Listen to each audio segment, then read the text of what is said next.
ठाणे जिल्ह्यातील भाजपच्या वतीने पाण्यासाठी आजही आंदोलन करत असताना जनता के सन्मानने भाजपा मैदान में क्या ब्रीदवाक्याच्या अनुषंगाने कल्याणपूर्वच्या पाणी समस्येसाठी भारतीय जनता पार्टीच्या पदाधिकाऱ्यांना आमरण उपोषण व धरण्यासारख्या गोष्टी कराव्या लागत आहेत। आपण जर पाहिलात तर कल्याणपूर्वतील भारतीय जनता पार्टीचे आमदार सुलभाताई गायकवाड ह्याच आहेत, मात्र त्यांच्या पदाधिकाऱ्यांकडून पाण्यासाठी धरणे आंदोलन करण्यात येत आहे। यावर पाणीपुरवठा विभाग का मग कडून गप्पा आहे, येथे उत्तर सामान्य नागरिक विचारत आहेत। दिनांक मंगळवार 2/9/2025 रोजी सकाळी 10 वाजता या आंदोलनाला सुरुवात करण्यात आली। येणाऱ्या काळात पाणी समस्या जर का सुटली नाही तर भाजपच्या वतीने आणखी तीव्रपतीने हे आंदोलन करण्यात येईल, याची सर्वस्वी जबाबदारी संबंधित विभागाची व अधिकारी वर्गाची असेल, असे यावेळी आंदोलनकर्त्यांनी जाहीर केले आहे। मुख्य संपादक संजय भाऊ वागोदे, युगांधर, महाराष्ट्र न्यूज, कल्याण।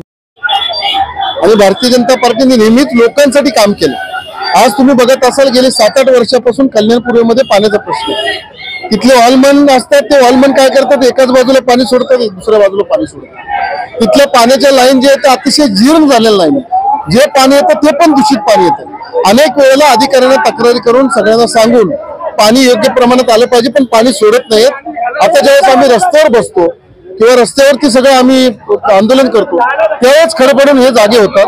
त्यामुळे माझी विनंती आहे केएमसीच्या अधिकाऱ्यांना की तुम्ही आता तरी तातडीने सगळं नियोजन केलं पाहिजे पाण्यासाठी। आम्ही भांडतोय कशासाठी?